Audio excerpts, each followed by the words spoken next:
Aujourd'hui, un homme politique qui vient du Congo, sud du Congo, et plus précisément du Katanga, Maître Mouyabou, Jean-Claude, et il aimerait s'adresser à la presse nationale et internationale. Le modérateur sera M. Zadin Kassongo Timbalanga, qui, après la communication de M. Mouyabou, va distribuer la parole. Et donc, quand vous intervenez, vous donnez le nom de votre organe de presse et votre nom, et vous posez la question. Et sans plus attarder, nous invitons M. Mouyabou M. Jean-Claude Mouyabou à prendre place et M. Zadin Kassongo ici. Bonjour. Bonjour. La salle est si petite que je me demande si c'est nécessaire d'avoir un microphone. Si tous les organes de presse invités sont déjà là, nous pouvons déjà commencer. Jean-Claude Mouyabou est président d'un parti politique au Congo, les juristes de formation.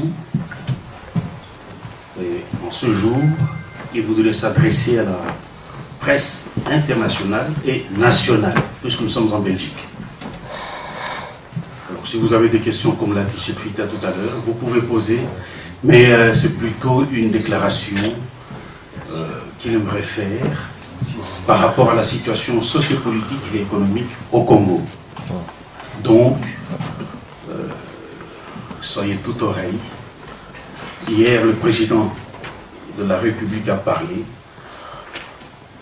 Nous espérons que vous avez certainement des questions à lui poser. Mais puisque nous avons un autre interlocuteur qui peut interpréter à sa manière ce que le président a dit, c'est-à-dire le contredire. Aujourd'hui, Mouyabou Kiassa est parmi nous et je voudrais lui céder la parole. Je disais merci. Mesdames et messieurs de la presse, je tiens tout d'abord à vous remercier d'être venus pour m'écouter.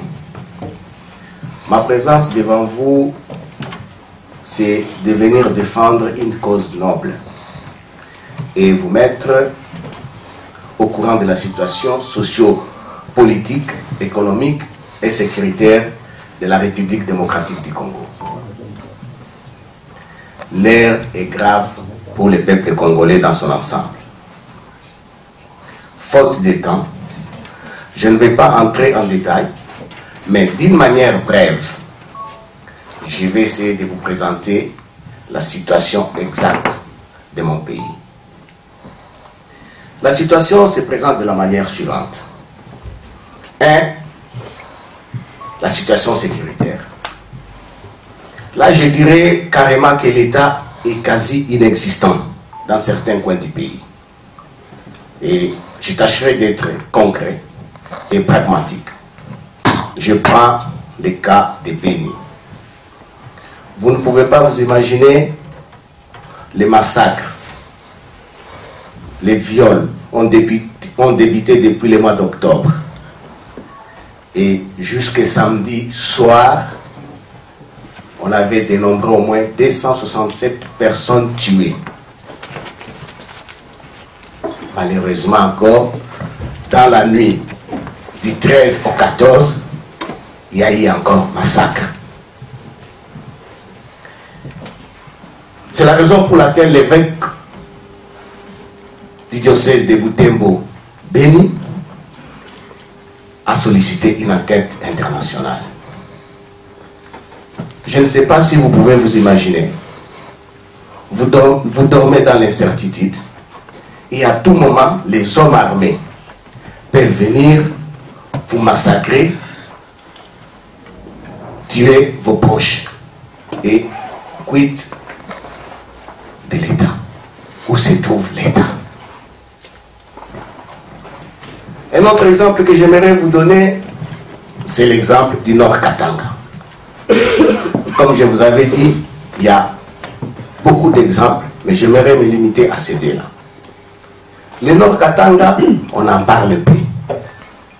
Il y a un axe qu'on appelle axe de la mort. L'axe de la mort, c'est entre Mitwaba, Manono et Mpweto, où les Maï Maï et les Bekatakatanga font la loi. Jusqu'à ce jour, on a pu déplacer au moins 500 000 déplacés. Où est l'État? Où est le gouvernement? Point d'interrogation. Vous vous rendez au moins compte, les Katakatanga, parfois, ils ont le luxe d'arriver jusqu'au village Kinsevere. Je ne sais pas ceux qui connaissent très bien la province du Katanga. Kinsevere est pratiquement à 30 km de l'aéroport de la Loano.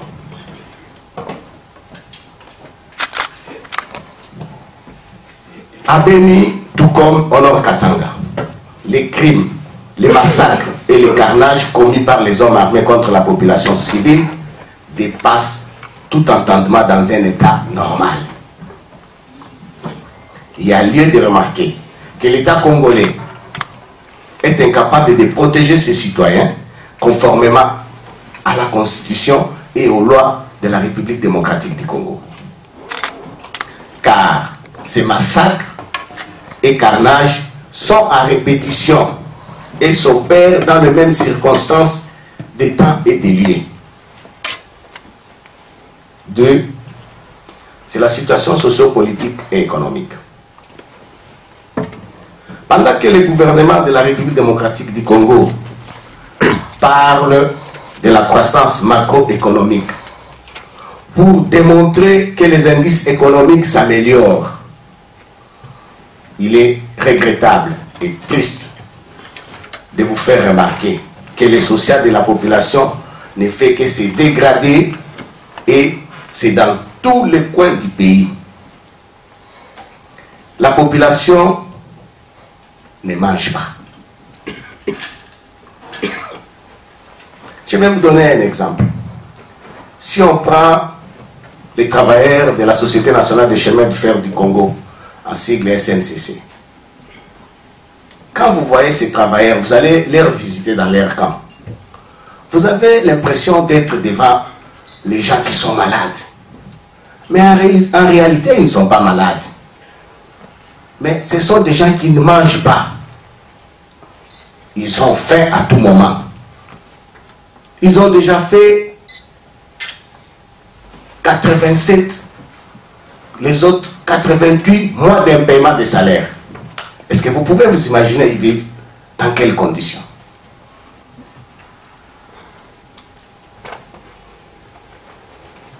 Sans peur d'être contredit, quand je vais maintenant dans nos villages, au Nord Katanga, à Malembankulu, à Ankoro, Kabongo, à Lengue. Mais est-ce que vous pouvez vous imaginer?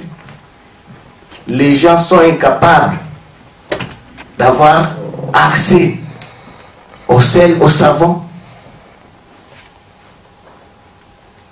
Où est la croissance macroéconomique dont parle le gouvernement congolais? Un autre point à ce qui concerne l'économie, et je pense c'est là où je vais m'arrêter concernant ces points, c'est la distribution de nos richesses.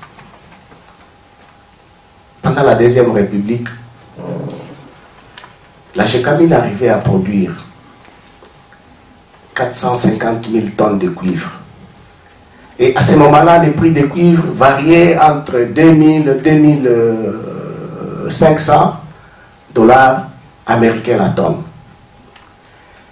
Mais à elle seule, la GECAMIL arrivait parfois à contribuer à 50% dans le budget de l'État. Mais aujourd'hui,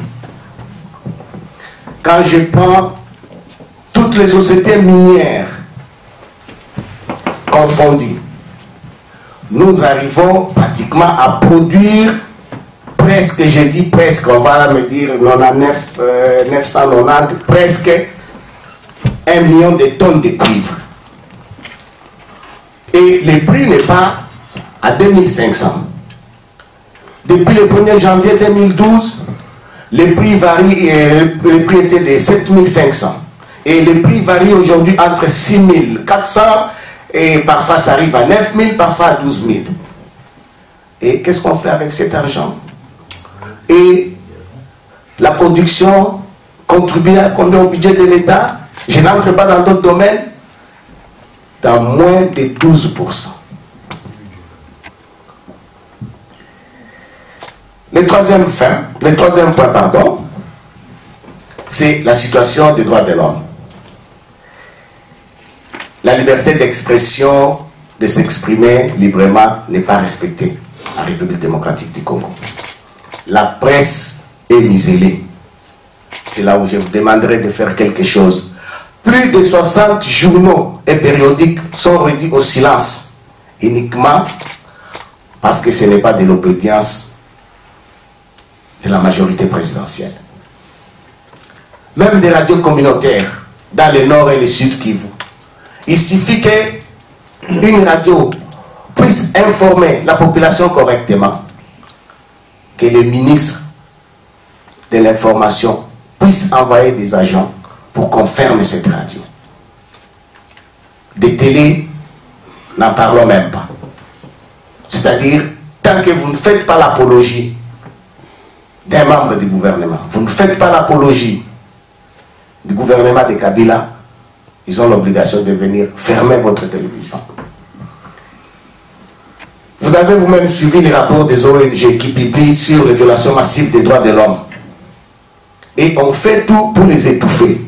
Au lieu que le gouvernement donne son point de vue ou puisse les contredire, on les étouffe. C'est le cas, vous avez suivi de M. Scott Campbell, des rapports de Human Rights Watch, de Asbel Justicia, de la Ligue contre la corruption, ACAJ, et que sais-je encore. C'est-à-dire, même les défenseurs des droits de l'homme sont matraqués. Et ça, ce n'est pas normal.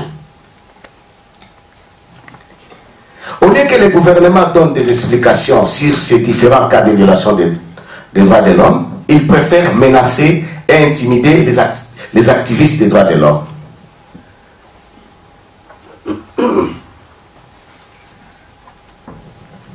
La manière dont je viens de vous expliquer, je pense que vous avez au moins compris qu'est-ce qui se passe en République démocratique du Congo. Je pouvais aller encore plus en détail. J'allais vous prendre votre temps. Et malgré la présence de ces sombres tableaux, M. Kabila et sa majorité présidentielle cherchent par tous les moyens à vouloir conserver les pouvoirs. Raison pour laquelle je me suis retrouvé du côté de ceux qui disent non à la révision constitutionnelle. Ce n'est pas seulement ma volonté qui compte, mais celle de tout un peuple qui, au jour d'aujourd'hui, est déterminé à barrer la route à toute personne ou à un groupe d'individus qui chercherait par tous les moyens à vouloir changer la Constitution et empêcher qu'il y ait la renonce en 2016. C'est là où je pense, pour ma part, que M. Kabila est lui-même le problème et que son départ, le 16 décembre 2016, s'avère une solution. Pour qu'il y ait la paix et la stabilité à l'RDC, les élections doivent se dérouler normalement et qu'il serait souhaitable que l'on puisse tenir compte pas de modification de l'article 220 ou de notre article de la Constitution. Ça, c'est très important. Deuxième point, l'Office national d'identification de la population, ONIP, n'est pas une priorité pour le moment. La question que je me pose, en 2006 et en 2011, est-ce qu'il y a eu recensement? Non.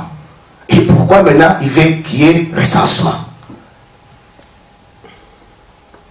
Et s'il trouve qu'il est important qu'on puisse recenser la population, je pense qu'il serait bon de le faire après les élections générales de 2016. Et le dernier point, c'est ce qui est capital. la publication par la CENI du calendrier global et inclusif. La CENI doit se comporter comme un vrai arbitre. Dans le cas contraire, c'est le chaos total en République démocratique du Congo. Comment il faut faire pour éviter ce chaos? Il est important que la MONUSCO, qui nous accompagne toujours, l'Union européenne, les États-Unis, la France, la Belgique, l'Union africaine, l'Afrique du Sud, la francophonie et d'autres pays amis continuent à soutenir la démocratie et le processus électoral pour permettre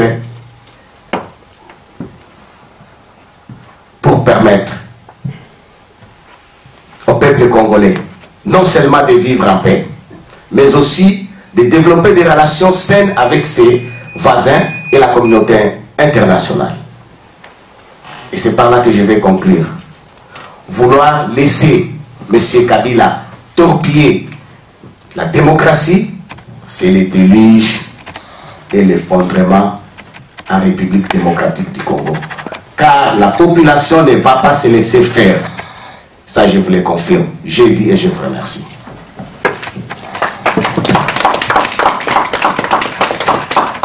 Bien. Merci, Maître Majorbo. Je voulais vous demander, donc, vous officialisez ici votre départ de la majorité présidentielle, qui remonte à quelque temps déjà, mais quelle est la motivation, qu'est-ce qui a été le déclic qui a fait que vous ayez pris cette décision? Merci. Je vous remercie.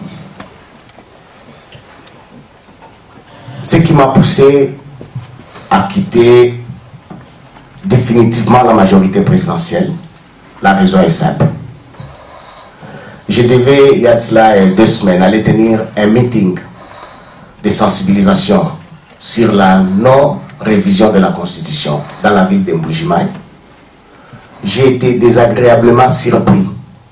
Au moment où mon avion avait déjà pris la vitesse de croisière, que les commandants de bord puissent me dire que les services de sécurité lui demandaient qu'on puisse retourner à l'aéroport international de Lalano.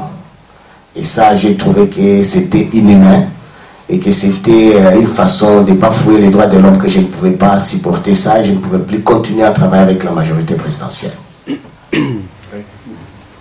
Oui, bonjour, c'est Fabien Boussouani, la télé Tchangou.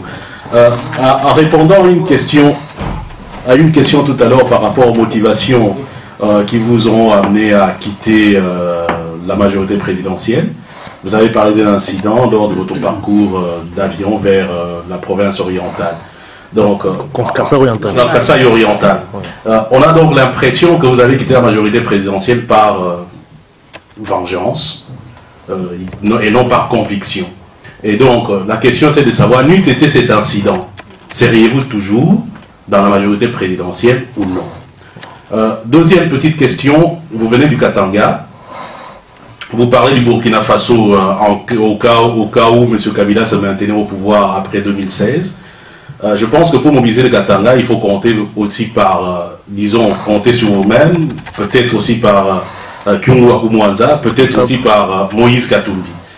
Quelles sont vos relations entre ces différentes personnes? Êtes-vous prêt à créer des synergies avec toutes ces personnes pour justement remonter le Katanga contre la modification de la Constitution? Bien entendu, en espérant aussi d'autres leaders, d'autres provinces. Sinon, je pense que c'est quand même un rêve quelque peu illusoire. Troisième petit point, je ne sais pas si vous avez suivi les discours du président Kabila. Je verrai que vous puissiez d'abord réagir par rapport à ça.